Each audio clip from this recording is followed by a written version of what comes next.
Halo semuanya, jadi kenalin, nama aku Azalia Faustika Saristiawan dan aku mahasiswi di Cafe Unesa.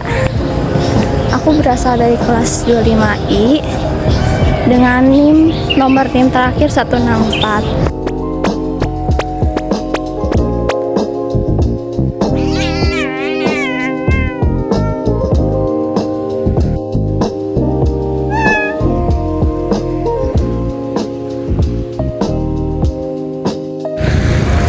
Oh iya, kalian sebelumnya pernah dengar kata estetik gak sih?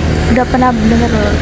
Pasti gak asing kan? Karena kayak kita Gen Z ini pasti udah sering banget ngegunain kata estetik. Biasanya tuh kita kalau mau foto atau mau upload foto, upload video, biasanya kita kayak pengen nyari yang kayak tempatnya yang estetik ya.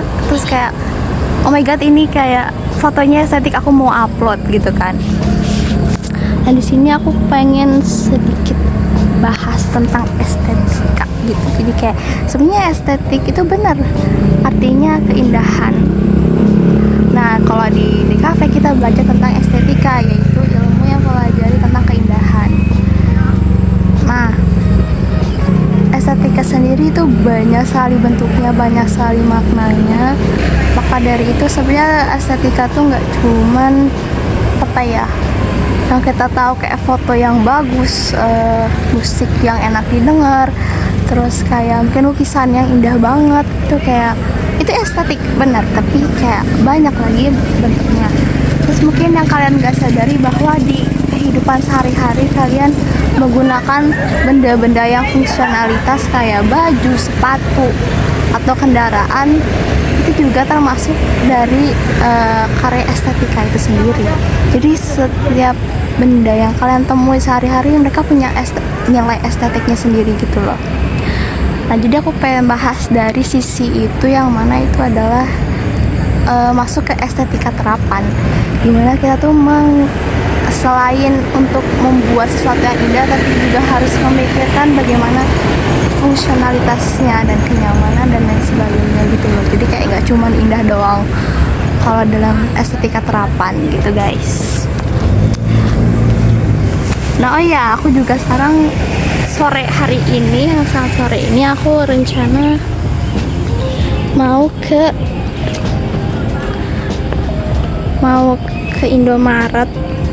Aku mau ke Indomaret. Jadi sebenarnya nggak sih, aku hari ini ada latihan dance, jadi aku mau OTW ke kampus sebenarnya, tapi untuk latihan. Tapi aku sebelum itu mau ke Indomaret dulu guys, temenin aku.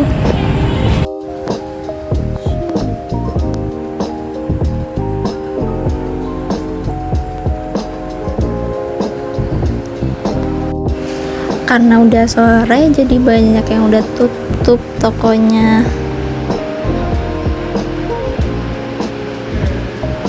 Dan akhirnya aku memutuskan untuk beli di kedai ini.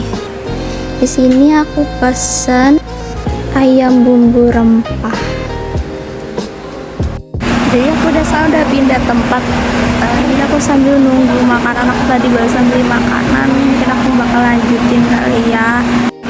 Nah, jadi untuk estetika terapan ini biasanya diterapkan di berbagai cabang desain, tapi banyaknya tuh mesti di cabang desain produk.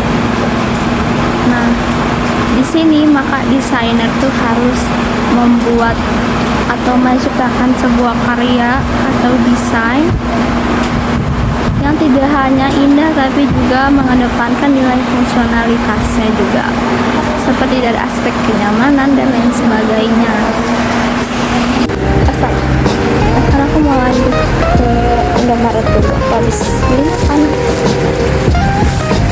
Sebelum latihan kita isi amunisi dulu. Oke, lanjut. Nah, kalau untuk menciptakan desain yang baik, ada 4 prinsip dasar yang perlu diperhatikan. Keempat prinsip ini membuat sebuah produk gak hanya enak dipandang tapi juga berfungsi dengan baik. Daripada aku mau jelasin teori yang terlalu lama, mending ikut aku mampir ke Indomaret sekalian.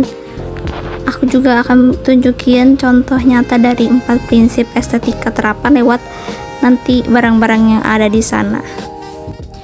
Nah, jadi produk pertama yang aku temuin adalah susu kotak ukuran 1 liter.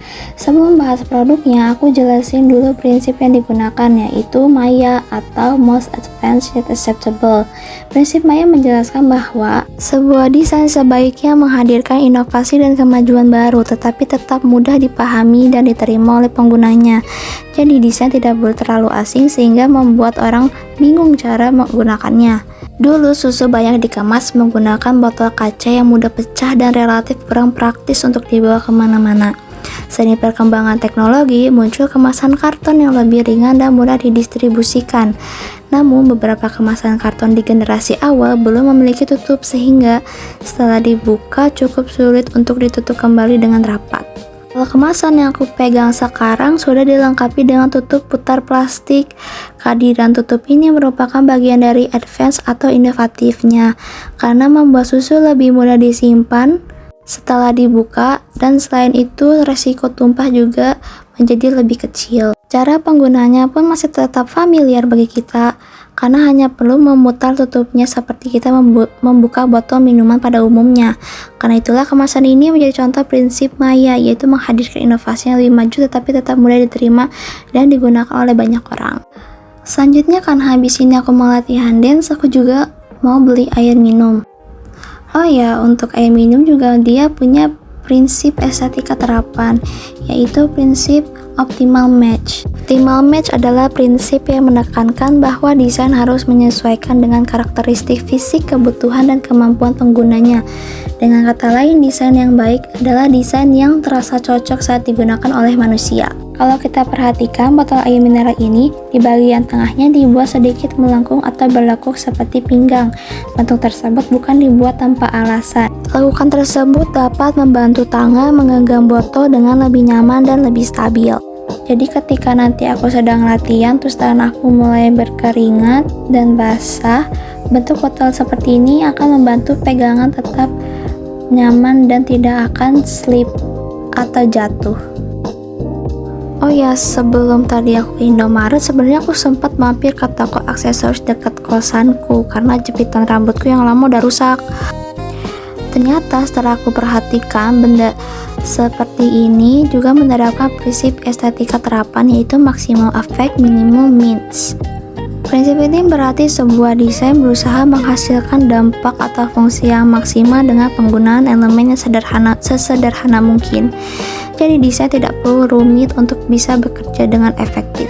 Kalau kita lihat jepitan rambut ini bentuknya cukup sederhana. Komponen utamanya hanya terdiri dari badan jepitan, per kecil sebagai mekanisme penjepit, dan beberapa bagian pendukung lainnya. Tidak ada dekorasi yang berlebihan atau sistem yang rumit. Namun meskipun sederhana, fungsi yang dihasilkan sangat besar. Jepitan ini mampu menahan rambut dengan kuat sehingga rambut tidak menutupi wajah dan mengganggu aktivitas. Bagi aku yang sekarang akan latihan dance, fungsi ini sangat membantu karena rambut bisa tetap rapi selama bergerak. Selanjutnya, produk terakhir yang aku beli adalah permen gummy. Selain untuk cemilan, produk ini juga bisa menjadi contoh prinsip Unity in Variety. Unity in Variety adalah prinsip yang menjelaskan bahwa sebuah desain dapat memiliki banyak variasi, tetapi semua elemen tersebut tetap harus terasa menyatu dan harmonis dalam satu kesatuan. Kalau kita lihat dari isi kemasannya, terdapat gummy berbentuk beruang dengan berbagai warna dan berbagai rasa. Inilah yang disebut Unity, yaitu adanya kesatuan di tengah banyaknya variasi. Hasilnya produk ini terlihat lebih menarik sekaligus tetap terasa harmonis. Dari contoh-contoh sederhana tadi, kita bisa melihat bahwa estetika terapan bukan hanya soal membuat produk terlihat lebih menarik, tapi juga tentang bagaimana desain membantu fungsi, kenyamanan, dan pengalaman pengguna dalam kehidupan sehari-hari. Makasih ya kalian udah mau nemenin kegiatan sore hari ini. Kegiatan aku sebelum mulai latihan nanti ini. Aduh, sorry. Agak repot ya, say. Tanganku penuh. Jadi makasih banyak yang udah nonton, udah.